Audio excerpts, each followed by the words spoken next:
Advertencia espiritual para España. Vale. Escúchame bien, España.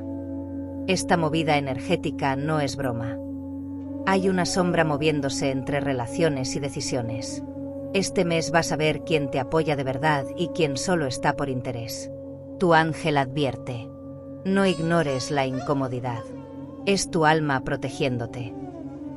El que se va, te libera. El que se queda, te eleva. Si has soñado con puertas, con fuego o con relojes, es porque el tiempo se agota para seguir igual. Viene cambio forzoso, pero justo. Respira profundo y di: acepto la verdad aunque duela. Mensaje del mensajero de luz.